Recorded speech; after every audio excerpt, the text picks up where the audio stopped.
નમસ્તે વિદ્યાર્થી મિત્રો, લાસ્ટ લેક્ચરમાં આપણે પારિભાષિક શબ્દોમાં જવાબદારી છે અને ઉપાડ છે તેનો અભ્યાસ કર્યો હતો.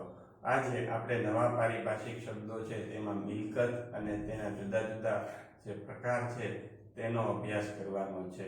આપણે જે રીતે ઉપાડ અને જવાબદારી સમજ્યા તે જ રીતે આજે અગત્યનો પારિભાષિક શબ્દ જે છે મિલકત, તેનો અભ્યાસ છે તે કરવાનો છે. મિલકત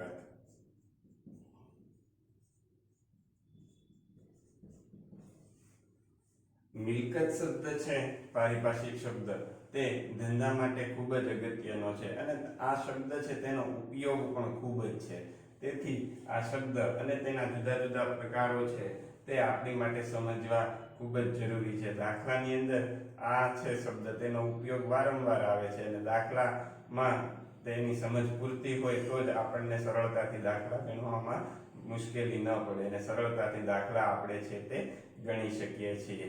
તો મિલકત શબ્દ, ધંધાની અંદર કેટલીક એવી વસ્તુ હોય છે કે જે આપણે ખરીદીએ પછી તેનો હેતુ છે તે વેપાર કરવાનો હોતો નથી. એટલે કે આપણે એવી વસ્તુઓ અમુક ખરીદતા હોઈએ છીએ ધંધાની અંદર કે જે એકવાર ખરીદીએ પછી તેને ફરીવાર વેચતા નથી ટૂંકા ગાળામાં, પણ તેનો ઉપયોગ કરીએ છીએ. એટલે કે ધંધાની અંદર જે વસ્તુ ખરીદીએ તેનો હેતુ જ તે વેચાણ કરવાનો ન હોય, પરંતુ તેનો હેતુ વપરાશ કરવાનો હોય. તો આવી જે ધંધાની માલિકીની વસ્તુ છે તેને મિલકત કહેવામાં આવે છે. કે જે એકવાર આપણે ખરીદીએ પછી લાંબા સમયગાળા માટે આપણે તેનો ઉપયોગ કરતા હોઈએ છીએ. તેનો ઉપયોગ કરવાનો હેતુ હોય છે, તેનો વેચાણ કરીને નફો કમાવાનો કે એવો કોઈ હેતુ હોતો નથી. તો આવી જે કાંઈ ધંધાની માલિકીની વસ્તુ છે કે જે એકવાર ખરીદ્યા પછી તેનો વપરાશ કરવાનો હોય છે, તેનું વેચાણ ટૂંકા ગાળામાં નથી કરવાનું હોતું, તો એવી જે ધંધાની માલિકીની વસ્તુ છે અથવા એવા જે કાંઈ ધંધાની માલિકીના અધિકાર કે હક છે તેને મિલકત કહેવામાં આવે છે. સામાન્ય રીતે કહીએ તો જમીન, મકાન, યંત્રો, ફર્નિચર આ બધી ધંધાની મિલકત છે. દુકાન, વાહનો આ બધાનો સમાવેશ છે તે મિલકતમાં થાય છે. આપણે એકવાર વાહન ખરીદીએ ધંધા માટે, કે જમીન ખરીદીએ, કે દુકાન ખરીદીએ, કે મકાન ખરીદીએ, યંત્રો ખરીદીએ, તો તરત ને તરત પાછા ખરીદતા નથી. યંત્રો, ફર્નિચર એકવાર બનાવડાવીએ પછી લાંબા ગાળે બનાવીએ છીએ, ત્યાં સુધી તેનો ઉપયોગ કરીએ છીએ, વપરાશ કરીએ છીએ. દુકાન છે, મકાન છે, આ બધી જ વસ્તુ, અને આ બધી વસ્તુની કિંમત તે ઊંચી હોય છે. તેથી આપણે તે વારંવાર ખરીદી અને વેચાણ કરી શકતા નથી, પરંતુ તેનો હેતુ વપરાશ કરવાનો હોય છે. તો આવી જે કાંઈ ધંધાની માલિકીની વસ્તુ છે કે જેનો હેતુ વપરાશ કરવાનો છે, વેચાણ કરવાનો નથી, તો તેને મિલકત કહે છે. આ મિલકત માટે ખાસ યાદ રાખવાનું કે આ મિલકત છે તેની ઉધાર બાકી હોય છે. જે રીતે જવાબદારી હતી તેની જમા બાકી હતી, તો અહીં આ મિલકત છે તેની ઉધાર બાકી હોય છે અને તેનો સમાવેશ છે તે માલ મિલકત ખાતામાં થાય છે. આપણે જવાબદારી અગાઉ જોઈ હતી, જવાબદારીનો સમાવેશ છે તે વ્યક્તિ ખાતામાં થતો હતો. તો અહીં મિલકત વિશે યાદ રાખો કે મિલકતનો સમાવેશ માલ મિલકત ખાતામાં થાય છે અને તેની ઉધાર બાકી છે તે હોય છે. આ મિલકત છે તેમાં પહેલો પ્રકાર છે તે બિનચાલુ મિલકત છે.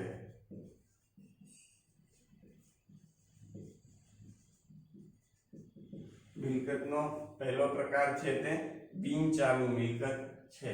બિનચાલુ મિલકત એટલે કે એવી મિલકત કે જે મિલકત આપણને લાંબા સમયગાળા સુધી ઉપયોગમાં આવે, કે જેનો સમયગાળો તે 1 વર્ષ કરતા વધારે હોય. તો એવી જે કાંઈ મિલકતો છે ધંધાની માલિકીની, તે બધાનો સમાવેશ છે તે બિનચાલુ મિલકત છે તેની અંદર થાય છે. સામાન્ય રીતે બિનચાલુ મિલકત છે તેનો સમયગાળો છે તે 1 વર્ષ કરતા વધારે હોય છે અને આપણે લાંબા સમય સુધી ઉપયોગમાં લેવાના હેતુથી જ આ મિલકતો છે તે ખરીદતા હોઈએ છીએ. તો જે મિલકત લાંબા સમય સુધી આપણને ઉપયોગમાં આવે છે તેને બિનચાલુ મિલકત કહે છે. આ બિનચાલુ મિલકત છે તેના 2 પ્રકાર છે. પહેલો પ્રકાર દ્રશ્ય મિલકત.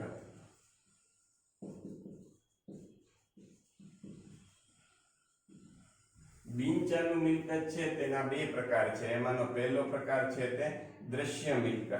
દ્રશ્ય મિલકત એટલે કે જે મિલકત નજરે જોઈ શકાય અને અડી શકાય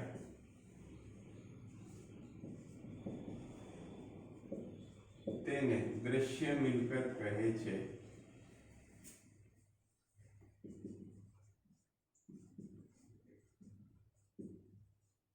જે મિલકત નજરે જોઈ શકાય અને અડી શકાય તેને દ્રશ્ય મિલકત કહેવામાં આવે છે. દાખલા તરીકે જમીન, મકાન, યંત્રો, ફર્નિચર, વાહનો, આ સિવાય પણ ઘણી બધી દ્રશ્ય મિલકતો છે. ટૂંકમાં જે મિલકતો છે તમે તેને અડી શકો, જોઈ શકો, તે બધી મિલકતો છે તેનો સમાવેશ દ્રશ્ય મિલકતમાં થાય છે. આ બધી મિલકતો છે જે જમીન, મકાન, યંત્રો, ફર્નિચર તે બિનચાલુ મિલકતો છે તે પણ તેનો દ્રશ્ય પ્રકાર છે. એટલે કે આપણે આ બધી મિલકતો છે તેને જોઈ શકીએ છીએ અને તેને અડી પણ શકીએ છીએ. ત્યારબાદ બીજો પ્રકાર છે અદ્રશ્ય મિલકત.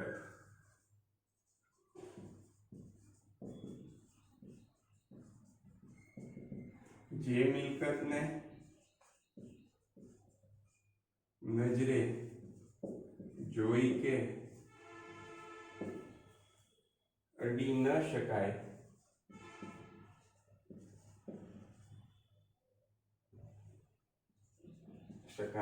તેને અદ્રશ્ય મિલકત કહે છે.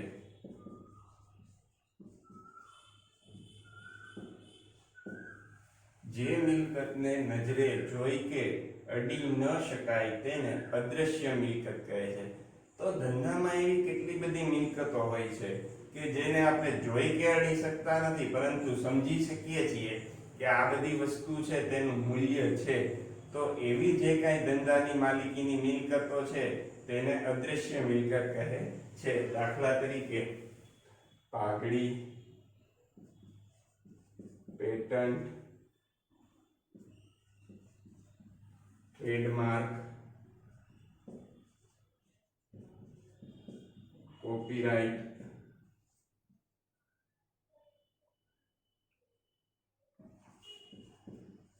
સોફ્ટવેર વગેરે. ધંધાની અંદર આ જે મિલકતો છે પાઘડી, પેટન્ટ, ટ્રેડમાર્ક, કોપીરાઇટ, સોફ્ટવેર આ બધી અદ્રશ્ય મિલકતો છે. આ બધી મિલકતોને આપણે જોઈ શકતા નથી પરંતુ સમજી શકીએ છીએ. દાખલા તરીકે આ પાઘડી છે, પાઘડીનો અર્થ પ્રતિષ્ઠા થાય છે. ધંધો જો કરતા હોઈએ તો ધંધાની માટે પહેલી શરત એ છે કે પ્રતિષ્ઠા હોવી જોઈએ. પ્રતિષ્ઠા, આબરૂ, શાખ, તો ધંધામાં તેનું પણ મૂલ્ય ઉપજે છે. તો તેનો સમાવેશ અદ્રશ્ય મિલકતમાં કરેલો છે. કોઈ પણ ધંધાકીય એકમ છે તેની પ્રતિષ્ઠા છે તે ખૂબ ઊંચી હોય, ટોચ ઉપર હોય, તેની આબરૂ ઊંચી હોય તો તેને તેના ધંધાનું વધારાનું મૂલ્ય પણ મળે છે. તેને પાઘડી કહેવામાં આવે છે. ઘણા ધંધાકીય એકમો છે તેને પ્રતિષ્ઠા હોય છે, તેનું પણ તેને મૂલ્ય મળતું હોય છે. તો પાઘડી છે તે અદ્રશ્ય મિલકત છે. તેવી જ રીતે પેટન્ટ. પેટન્ટ એક મિલકત છે, અદ્રશ્ય મિલકત. પેટન્ટનો અર્થ થાય અધિકાર, હક. ઘણીવાર આપણે નવું કોઈ સંશોધન કાર્ય કર્યું હોય, નવી કોઈ શોધખોળ કરી હોય તો આપણે સરકાર પાસેથી એના અધિકાર લઈએ છીએ કે આ નવું સંશોધન કે શોધખોળ મેં કરેલી છે. તો તેના જે અધિકાર મળે તે આપણી માટે પેટન્ટ બની જાય છે અને બજારમાં તેનું મૂલ્ય આપણને મળે છે. બીજા કોઈ લોકોએ જો તેવું કાર્ય કરવું હોય તો આપણી પરવાનગી લેવી પડે છે અને જેનું મૂલ્ય આપણને મળે છે. તો અહીં પેટન્ટ છે તે પણ અદ્રશ્ય મિલકત છે. પેટન્ટ એટલે અધિકાર, હક. ત્યારબાદ અગત્યનો એક શબ્દ સમજાય તેવો છે સોફ્ટવેર. તો કે સોફ્ટવેર સોફ્ટવેર જે કમ્પ્યુટરની અંદર હોય છે, આપણને ખબર છે કે કમ્પ્યુટરની અંદર હાર્ડવેર છે તેને આપણે અડી શકીએ છીએ, જોઈ શકીએ છીએ, કમ્પ્યુટરના જુદા જુદા પાર્ટ્સ છે તે. પણ સોફ્ટવેર છે તેને જોઈ નથી શકતા, અડી નથી શકતા, પરંતુ સમજી શકીએ છીએ કે સોફ્ટવેર વગર છે તે કમ્પ્યુટર ચાલી શકે નહીં. તો આ સોફ્ટવેર છે તેનું ઊંચું મૂલ્ય હોય છે, હાર્ડવેર જેટલું જ તેનું મૂલ્ય હોય છે, ઘણીવાર એની કરતાં પણ વધુ મૂલ્ય ચૂકવવું પડતું હોય છે. સોફ્ટવેર વગર છે તે આપણું કમ્પ્યુટર છે તે કામ કરી શકતું નથી, અને આપણે જાણીએ છીએ કે તેની કિંમત આપણે ચૂકવવી પડતી હોય છે. તો સોફ્ટવેર છે તેનો સમાવેશ અદૃશ્ય મિલકતમાં કરવામાં આવ્યો છે. તો આવી રીતે જે મિલકત છે તેને આપણે જોઈ કે અડી ન શકીએ, પરંતુ સમજી શકીએ, જેની કંઈક કિંમત ચૂકવવી પડે અથવા જેનું બજારમાં કંઈક મૂલ્ય હોય, તો તેનો સમાવેશ અદૃશ્ય મિલકતમાં કરવામાં આવે છે. આ ઉપરાંત પણ ઘણી બધી જુદી જુદી અદૃશ્ય મિલકતો રહેલી છે. તો આ રીતે બિનચાલુ મિલકત છે તેના બે પ્રકાર છે, દ્રશ્ય મિલકત અને અદૃશ્ય મિલકત. દ્રશ્ય મિલકત છે તેને આપણે જોઈ શકીએ છીએ, અડી શકીએ છીએ, જ્યારે અદૃશ્ય મિલકત છે તેને જોઈ કે અડી શકતા નથી. તો આ બંને છે તે બિનચાલુ મિલકતના પ્રકાર છે. ત્યાર પછીનો પ્રકાર છે મિલકતનો તે ચાલુ મિલકત.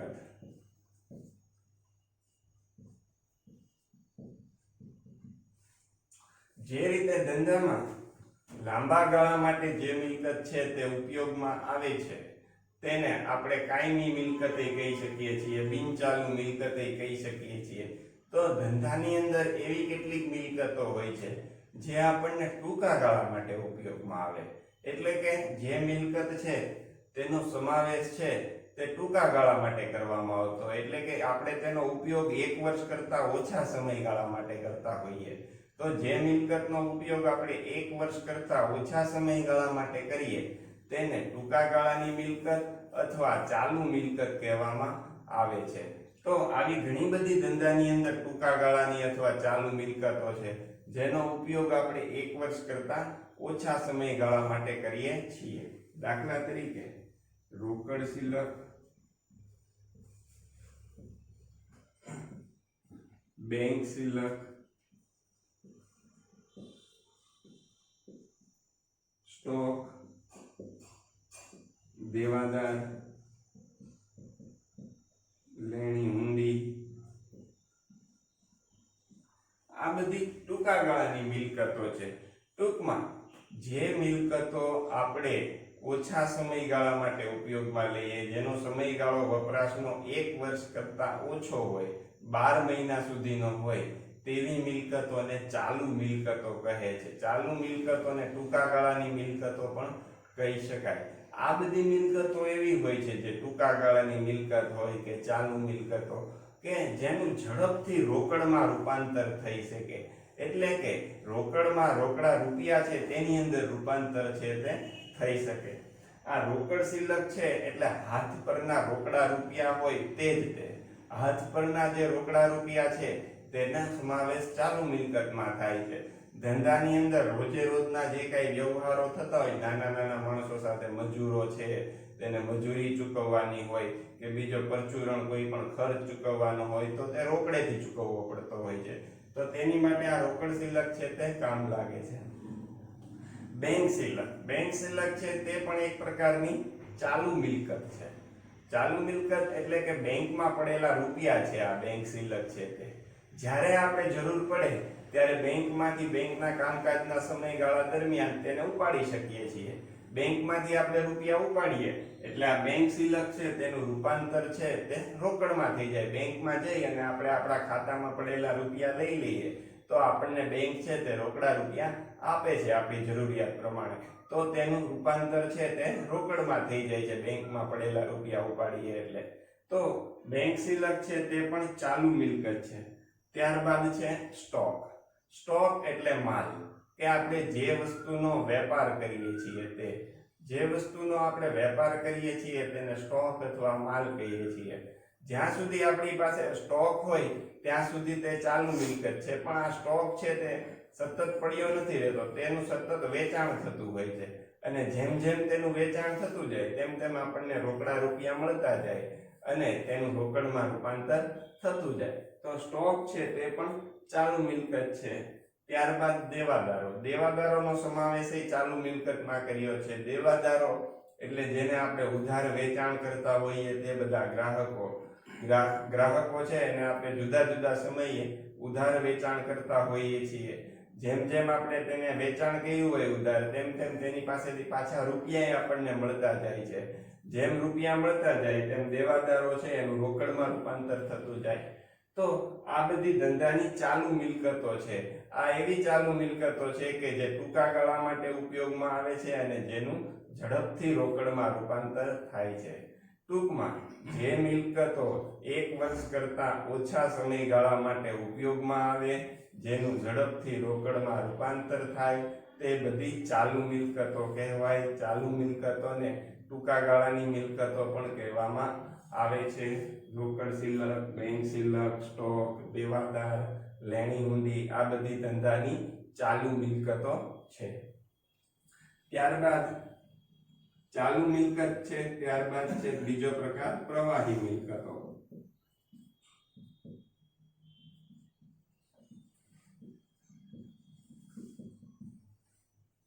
પ્રવાહી મિલકતો છે તે આમ જોઈએ તો ચાલુ મિલકતો છે તેનો જ એક પ્રકાર છે. એટલે કે ચાલુ મિલકત છે તેના એક પેટા પ્રકાર તરીકે પ્રવાહી મિલકતો છે તેનો સમાવેશ થાય છે. આ બધી જે પ્રવાહી મિલકતો હોય છે તેનું ઝડપથી રોકડમાં રૂપાંતર કરવામાં આવે છે. સ્ટોક સિવાયની જે કાંઈ ચાલુ મિલકતો છે તે બધી જ પ્રવાહી મિલકતો કહેવાય છે. એટલે કે અહીં રોકડ શિલ્લક, બેંક શિલ્લક, દેવાદાર, લેણી હુંડી આ તમામનો સમાવેશ પ્રવાહી મિલકતોમાં થાય છે. પ્રવાહી મિલકતો એટલે એક પ્રકારની ચાલુ મિલકતો જ તે ચાલુ મિલકતોનો જ એક ભાગ છે. પરંતુ પ્રવાહી મિલકતોમાં ફક્ત સ્ટોકનો સમાવેશ કરવામાં આવતો નથી. તમારે પણ એ બાબતનું ધ્યાન રાખવાનું છે કે જ્યારે તમે ધોરણ 12 ની અંદર દાખલા ગણશો ત્યારે તમને રોકડ શિલ્લક, બેંક શિલ્લક, સ્ટોક, દેવાદાર, લેણી હુંડી બધી જ માહિતી આપેલી હશે. તેના ઉપરથી તમારે ચાલુ મિલકત અને પ્રવાહી મિલકતો નક્કી કરવાની હોય છે. તો તમારે અત્યારથી જ યાદ રાખવાનું છે કે પ્રવાહી મિલકતો કઈ કઈ છે અને ચાલુ મિલકતો છે તે કઈ કઈ છે. પ્રવાહી મિલકતોમાં ફક્ત સ્ટોકનો સમાવેશ થતો નથી. સ્ટોક સિવાયની જે કાંઈ ચાલુ મિલકતો છે તે બધી જ તે પ્રવાહી મિલકતો કહેવાય છે. તો ચાલુ મિલકત અને પ્રવાહી મિલકતો છે તે જ્યારે નક્કી કરવાની આવે ત્યારે આ ખાસ બાબત ધ્યાન રાખવાની છે કે પ્રવાહી મિલકતો છે તે ચાલુ મિલકતનો જ એક ભાગ છે. પરંતુ પ્રવાહી મિલકતો જ્યારે નક્કી કરીએ ત્યારે ચાલુ મિલકતોમાં રહેલો સ્ટોક છે તેને ધ્યાનમાં લેવાનો નથી. આ બાબતો તમારે ધોરણ 12 ના જ્યારે દાખલાઓ ગણશો ત્યારે ખૂબ કામ લાગે એમ છે. તેથી આ જે મિલકતો છે તે ધ્યાનથી યાદ રાખવાની છે, ધ્યાનપૂર્વક અને સમજવાની પણ જરૂરી છે. તો આ વાત કરી પ્રવાહી મિલકતોની. ત્યારબાદ વાસ્તવિક મિલકતો.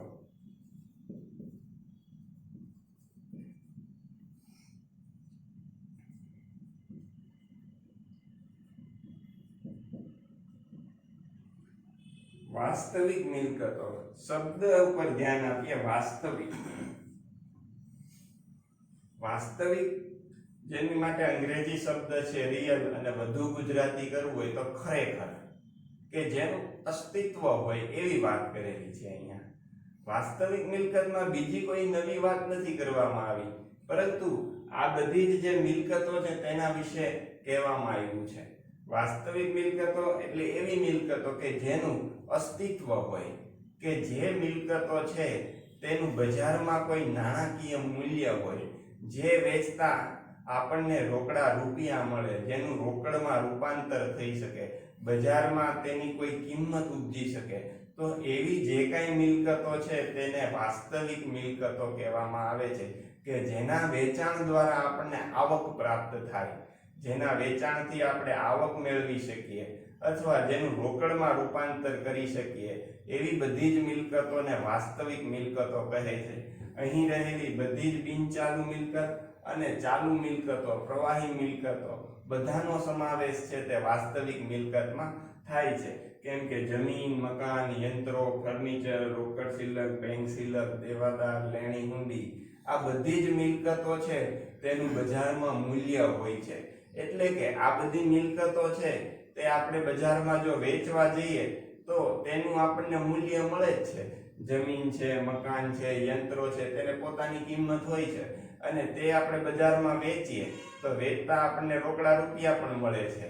તેવી જ રીતે આ રોકડ સિલક, બેંક સિલક, દેવાદાર, લેણી હુંડી, તેને પણ પોતાનું છે તે મૂલ્ય રહેલું છે અને તેના વેચાણ દ્વારા આપણને આવક પ્રાપ્ત થાય છે. તો આ બધી જ મિલકતો કે જે આપણે વેચીએ અને કંઈક મેળવી શકીએ રકમ, જેનું રોકડમાં રૂપાંતર કરી શકીએ, જેનું બજારમાં કંઈક નાણાકીય મૂલ્ય હોય છે, તો તે બધી જ મિલકતો છે તેનો સમાવેશ વાસ્તવિક મિલકતોમાં થાય છે. ટૂંકમાં બધી જ બિનચાલુ મિલકતો અને બધી જ ચાલુ મિલકતો, પ્રવાહી મિલકતો, તેનો સમાવેશ વાસ્તવિક મિલકતોમાં થાય છે. વાસ્તવિક મિલકતોને ટૂંકમાં કેવું હોય તો જેનું કોઈ અસ્તિત્વ હોય અને જેની કોઈ કિંમત ઉપજી શકે તેમ હોય, તો તે બધી જ વાસ્તવિક મિલકતો કહેવામાં આવે છે.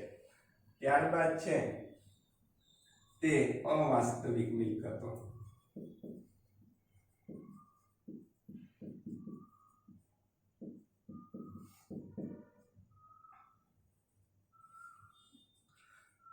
આપણે વાસ્તવિક મિલકતોની વાત કરી. વાસ્તવિક મિલકતો એટલે આ બધી જ મિલકતો, બિનચાલુ મિલકતો, ચાલુ મિલકતો, પ્રવાહી મિલકતો, જેનું કોઈ અસ્તિત્વ હોય, જેની કોઈ કિંમત હોય, જેના વેચાણ દ્વારા આવક થાય, તો તે બધી વાસ્તવિક મિલકતો કહેવાય.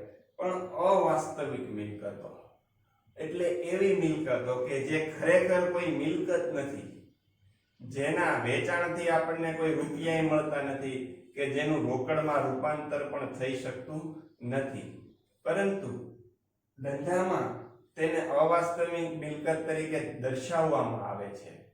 તો આવી અવાસ્તવિક મિલકતો એટલે શું?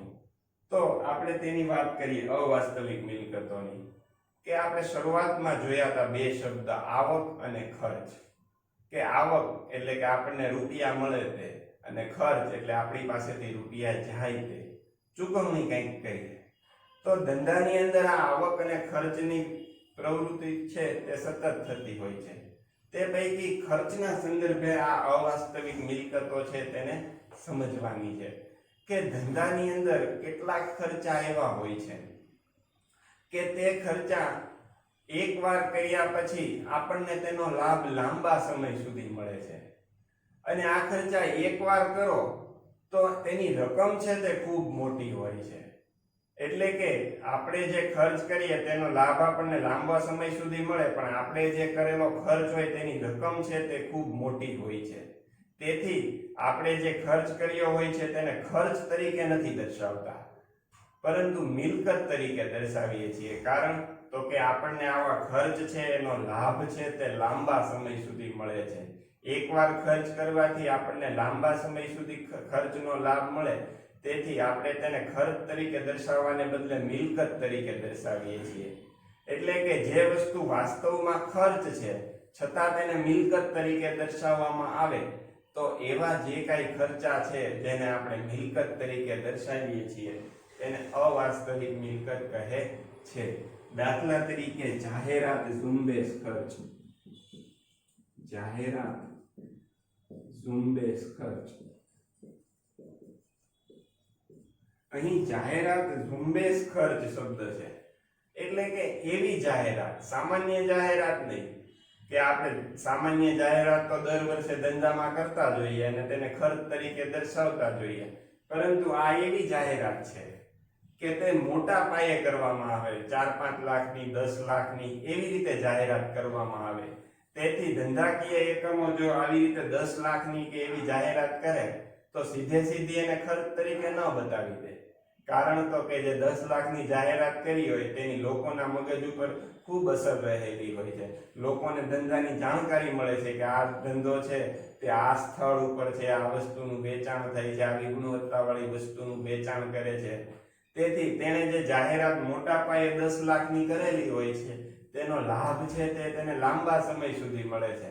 વાસ્તવમાં એ ખર્ચ જ છે. જાહેરાત ઝુંબેશ ખર્ચ એ કોઈ પ્રકારની દ્રશ્ય કે અદ્રશ્ય મિલકત નથી, તેને જોઈ કે અડી શકાતી નથી કે સ્પર્શ કરી શકાતો નથી, પરંતુ આ એકવાર જાહેરાત કરવામાં આવે તો એનો લાભ છે તે ધંધાને લાંબા સમય સુધી મળે છે, લોકોને ધંધાની જાણકારી મળે છે અને ધંધાના ગ્રાહકો છે તેમાં વધારો થાય છે। તેથી ધંધાકીય એકમો છે તે આવા મોટા પાયા ઉપરના જે ખર્ચા કરેલા હોય તેને ખર્ચા તરીકે બતાવવાને બદલે સીધા મિલકત તરીકે બતાવે છે। હકીકતમાં વાસ્તવમાં તે ખર્ચા જ હોય છે, પરંતુ મિલકત તરીકે બતાવવામાં આવે છે। તો આવી જે મિલકત છે જે વાસ્તવમાં ખર્ચ છે તેને અવાસ્તવિક મિલકતો કહે છે। લાંબો ગાળો જેમ જેમ પસાર થતો જાય તેમ તેમ તેને ખર્ચ તરીકે માંડી વાળવામાં આવે છે, જે આગળ આપણે દાખલાઓ ભણશું ત્યારે આપણને ખ્યાલ આવશે। બીજું કે આવી રીતે જે મોટા પાયા પર કરેલા ખર્ચા છે તેને મિલકત તરીકે ન બતાવવામાં આવે ને તો જે નવા એકમો હોય જેને શરૂઆતમાં આવા મોટા પાયા પરના ખર્ચ કરેલા હોય, જો તેને ખર્ચ તરીકે તે લોકો બતાવી દે ને તો તેના ખર્ચના આંકડા છે તે મોટા આવે છે અને આવકના આંકડા છે તે ઓછા આવે છે, એટલે કે આવક ઓછી આવે છે અને ખર્ચા વધુ આવે છે। તેથી તેના નફાને બદલે તેના ચોપડે ખોટ આવવાની શક્યતા રહેલી હોય છે। તેથી પણ આવા ખર્ચા છે જે મોટા પાયા પર કરેલા હોય છે તેને ખર્ચ તરીકે બતાવવાને બદલે મિલકત તરીકે બતાવવામાં આવે છે, તેથી તે ધંધાની અવાસ્તવિક મિલકતો બને છે। આ ઉપરાંત ઘણી બધી ધંધાની અવાસ્તવિક મિલકતો છે જેનો અભ્યાસ તમારે ધોરણ 12 માં કરવાનો છે। શેર વટાવ છે, ડિબેન્ચર વટાવ છે, પ્રાથમિક ખર્ચા છે, સંશોધનના ખર્ચા છે, આ બધી અવાસ્તવિક મિલકતો છે, છતાં આપણે તેને ચોપડે છે તે મિલકત તરીકે બતાવવી પડે છે। તો ફરી એકવાર છે તે આપણે આ બધા જ શબ્દો છે તેને ટૂંકમાં છે તે જોઈ લઈએ। સૌ પ્રથમ શબ્દની શરૂઆત કરીએ આપણે મિલકત શબ્દથી। તો કે મિલકત એટલે શું? તો કે જેનું આપણે વેચાણ ન કરવું હોય, જેનો ઉપયોગ કરવો હોય, એકવાર ખરીદ્યા પછી જેનો વપરાશ કરવો હોય, તો એવી જે કાંઈ ધંધાની માલિકીની વસ્તુ છે તેને મિલકત કહેવાય। આ મિલકતો છે તે કોઈ પણ હોય તેની ઉધાર બાકી હોય છે અને તેનો સમાવેશ માલ મિલકત ખાતામાં થાય છે। ત્યારબાદ મિલકતનો પહેલો પ્રકાર જોયો બિનચાલુ મિલકત, એટલે કે જે મિલકત લાંબા સમય સુધી 1 વર્ષ કરતા વધુ સમયગાળા માટે ઉપયોગમાં આવે તેને બિનચાલુ મિલકત કહેવાય। બિનચાલુ મિલકતમાં બે પ્રકાર, દ્રશ્ય મિલકત અને અદ્રશ્ય મિલકત। જે મિલકતને નજરે જોઈને અડી શકીએ તે બધી દ્રશ્ય મિલકત, જમીન, મકાન, યંત્રો, ફર્નિચર। પરંતુ અદ્રશ્ય મિલકત એટલે કે જે મિલકતને આપણે જોઈ કે અડી ન શકીએ પરંતુ સમજી શકીએ, જેનું બજારમાં કંઈક આપણને મૂલ્ય મળે, તો એવી જે કાંઈ મિલકતો છે તે બધી અદ્રશ્ય મિલકત છે। દાખલા તરીકે પાઘડી, પાઘડી એટલે પ્રતિષ્ઠા, પેટન્ટ, પેટન્ટ એટલે અધિકાર, કોઈ સંશોધન કાર્ય કર્યું હોય તેના। તેવી જ રીતે ટ્રેડમાર્ક, કોપીરાઇટ તો છે જ, તે ઉપરાંત સરળ શબ્દોમાં સોફ્ટવેર, સોફ્ટવેર એટલે કે જે આ કોમ્પ્યુટરની અંદર જેનો ઉપયોગ કરીએ છીએ તે। ત્યારબાદ ચાલુ મિલકતો એટલે કે જે મિલકતો ટૂંકા ગાળા માટે ઉપયોગમાં આવે, 1 વર્ષ કરતા ઓછા સમયગાળા માટે ઉપયોગમાં આવે, તે બધી ધંધાની ચાલુ મિલકતો કહેવાય। કે જેનું ઝડપથી રોકડમાં રૂપાંતર થતું હોય, તો રોકડ શિલ્લક, બેંક શિલ્લક, સ્ટોક, દેવાદાર, લેણી હુંડી, આ બધી ધંધાની ચાલુ મિલકત કહેવાય। ત્યારબાદ પ્રવાહી મિલકતો, પ્રવાહી મિલકતો છે તે ચાલુ મિલકતનો જ એક ભાગ છે, પરંતુ સ્ટોક સિવાયની જે કાંઈ ચાલુ મિલકતો છે તે બધી પ્રવાહી મિલકતો તરીકે ઓળખાય છે। ત્યારબાદ વાસ્તવિક મિલકતોની વાત કરી, તો કે વાસ્તવિક મિલકતો એટલે એવી મિલકતો કે જેનું બજારમાં કંઈ મૂલ્ય હોય અને જેના વેચાણ દ્વારા આપણને આવક થાય। તો જેટલી બિનચાલુ મિલકત, ચાલુ મિલકત ને પ્રવાહી મિલકત છે તે બધી વાસ્તવિક મિલકત છે। અને ત્યારબાદ અવાસ્તવિક મિલકતો એટલે કે એવી મિલકતો કે જે ખરેખર મિલકત નથી પરંતુ ખર્ચ છે। ધંધાકીય એકમ તેને ખર્ચ તરીકે દર્શાવવાને બદલે મિલકત તરીકે દર્શાવે છે, તો તે બધી અવાસ્તવિક મિલકત બને। તો આજે આપણે આ લેક્ચરમાં મિલકતો વિશે અભ્યાસ કર્યો। નેક્સ્ટ લેક્ચરમાં આપણે વધુ પારિભાષિક શબ્દોનો અભ્યાસ કરીશું।